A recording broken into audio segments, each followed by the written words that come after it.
very brief run through the rest of the week. So today we're going to be opening an exhibition here. There is also the exhibition Meon that Brian talked about earlier in Unit 18. For those of you that don't know where Unit 18 is, it's further up Pearse Street, but I can explain that to you.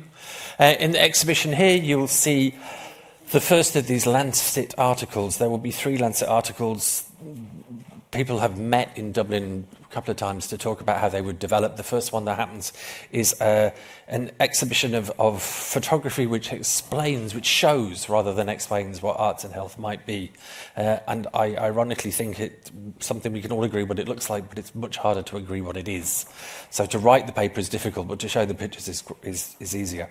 You'll also see the work of Louise Foote, who has been reflecting as an artist. We'll talk tomorrow, but also has work down the corridor. You'll see the celebration of 10 years of GBHI, and you'll see other ways that you can get involved. You'll also see film and work by the person that we're about to introduce to the stage for the Pratchett Prize. So, Pratchett Prize isn't possible without the extraordinary work of James Hadley, and I'd like to invite James to come and do the next session of this. Hello, everyone. So it's a real pleasure for me to be here on the first day of Creative Brain Week to celebrate the brain, creativity, and people who are making a tangible difference to how human beings navigate the world. I'm delighted that once again you've been kind enough to allow the Pratchett Prize to be part of Creative Brain Week, and we can use the occasion to mark the awarding of the Pratchett Prize.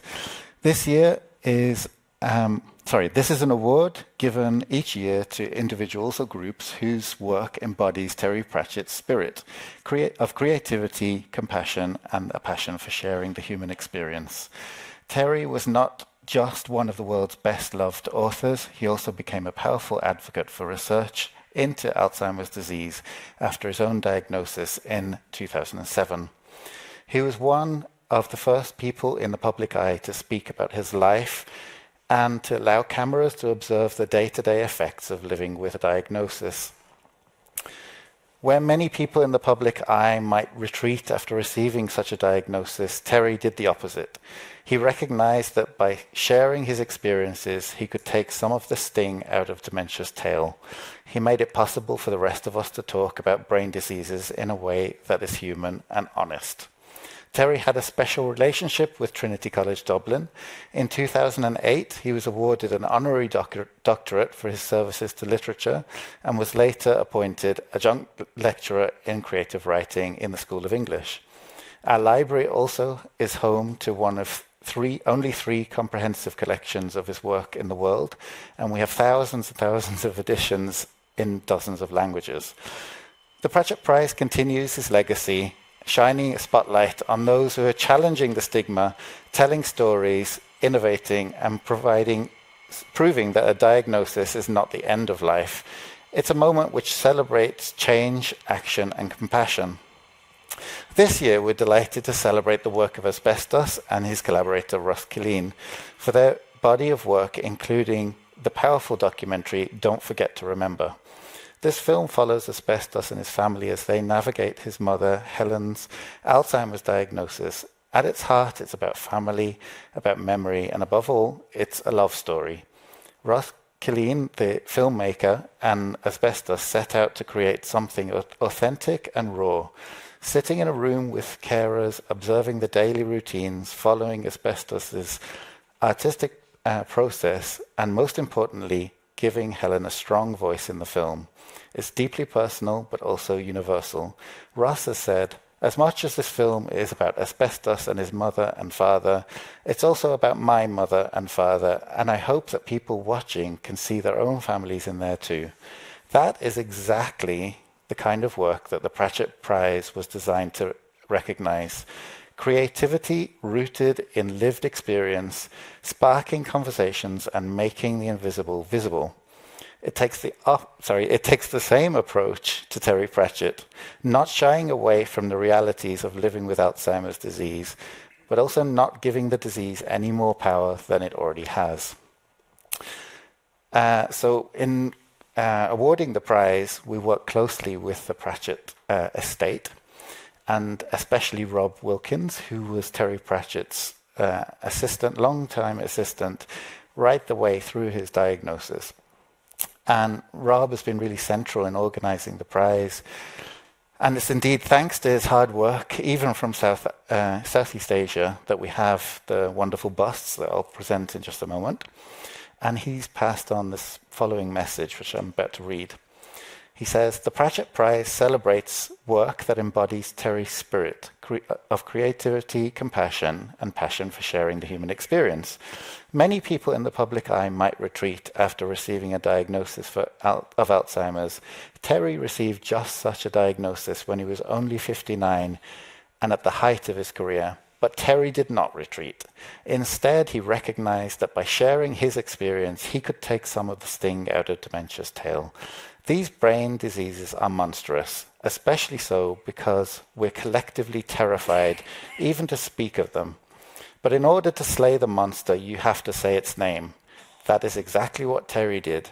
He spoke publicly about the realities of living with Alzheimer's disease while continuing to do his work as a best-selling author. The Pratchett Prize celebrates the fact that Terry is not alone. There are hundreds of people around the world who are all making a difference in their own way, each doing what they can, each helping in their own words and actions to slay the monster." So with that said, it's my very great pleasure to present the Pratchett Prize to Asbestos and Ross. Could I ask you to come down, please?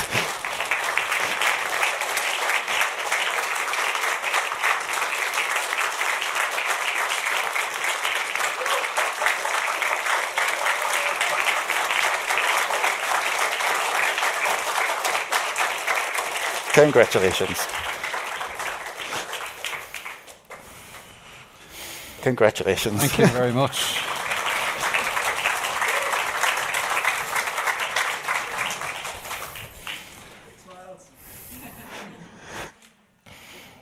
Lovely, thanks so much. Thank you. Thank you. And could I ask you to say a few words? Do you want to get?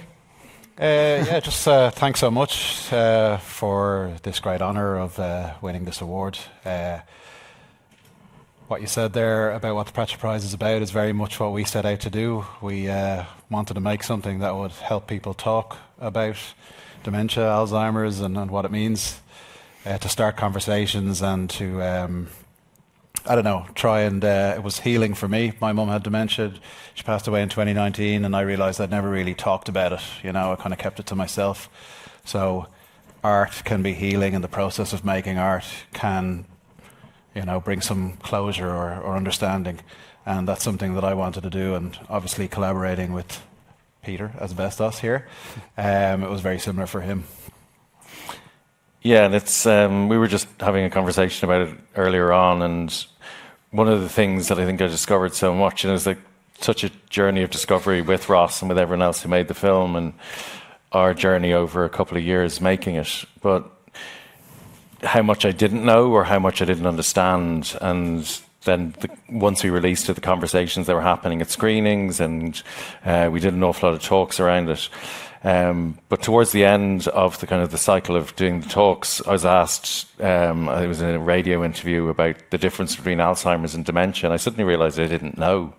And it was one of those moments where you suddenly realise you're confronted with all the things that you think you know. And as we went through the process of making the film, so much changed, and so much of my understanding of what memory is and what stored memory is and shared memory is, and how important that is, and how important it is to open these up. And it's such a malleable thing, memory, that I didn't think of it in that way when I started it out in this process, and it's changed the way I look at it so deeply. So it's kind of the rewarding nature of jumping into a project like this and being kind of letting yourself be ignorant and letting yourself understand and learn was incredibly rewarding.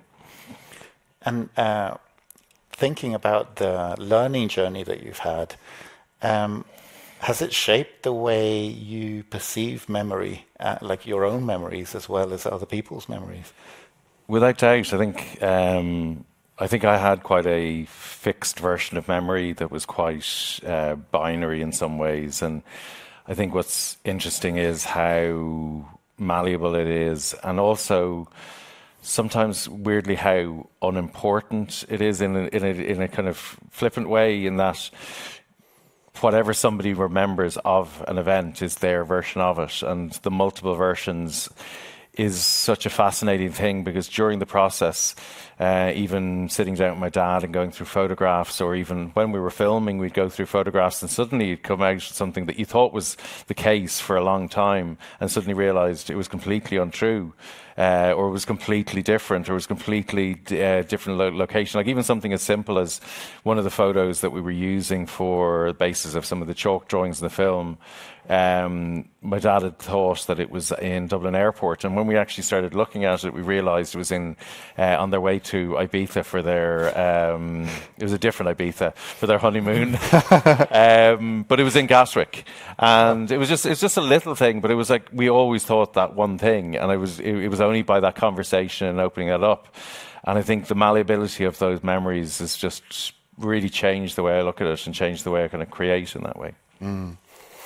And do you think going through the obviously somewhat invasive process of doing a film about something that's so personal, do you think that it changed your perspective? Were you aware that that what you were saying and doing was being or would be observed?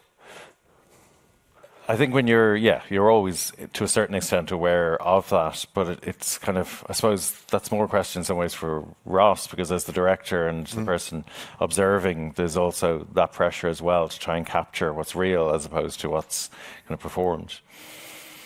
Yeah, well, I just want to say big thanks to Matt and Helena up there who let me into their lives and allowed me to kind of observe their beautiful relationship and how they, you know, caring for someone is like the height of love, you know, it's the definition of love. And I think I wanted to make a film that really captured that, you know, first and foremost. And, you know, for long days, I was just filming Matt and Helena doing crosswords, you know, and thinking to myself, this is not a film that anyone's going to want to watch. But slowly but surely we teased it out and figured out what I was actually watching was true love, you know, and that became a very beautiful thing to observe and to be around every day. And I was and obviously following Asbestos and his work and his process was amazing, and the project was really incredible to see it coming together, you know.